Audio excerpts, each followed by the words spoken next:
এই মুহূর্তে প্রধান উপদেষ্টার কার্যালয় যমুনার সামনে আছেন রিপোর্টার ফারুক ভূঁইয়া রবিন। সরাসরি যাচ্ছি তার কাছে। রবিন,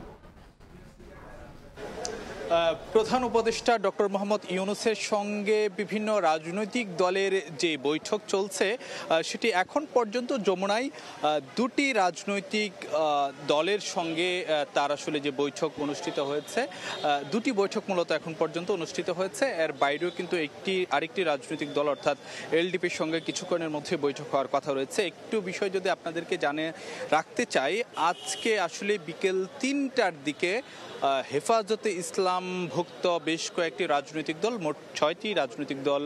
খেলাফত আন্দোলন, খেলাফত মজলিস, নিজামুল ইসলাম, জমিয়তে উলামায়ে ইসলাম বাংলাদেশ সহ ৬টি রাজনৈতিক দলের নেতাদের বৈঠক অনুষ্ঠিত হয়েছিল এবং সে বৈঠকে হেফাজতের মহাসচিব মামুনুল হকও উপস্থিত ছিলেন। তারপরে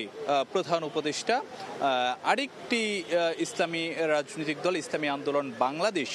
যেটি যে চরমোনাই পীরের রাজনৈতিক দল হিসেবে পরিচিত, সে দলটির সঙ্গে প্রধান উপদেষ্টা বৈঠকে বসেন। তো এই দুইটি বৈঠকের পরেই কিন্তু এই দুই দলের নেতারা তারা এই বৈঠকে কি বিষয়ে আলোচনা হয়েছে এবং কি বিষয় নিয়ে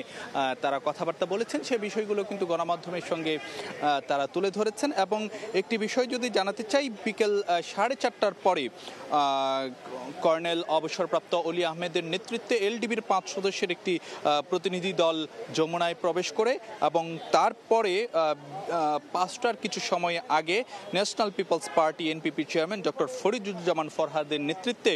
জাতীয়তাবাদী সমমনা জোটের 8 সদস্যের প্রতিনিধি দল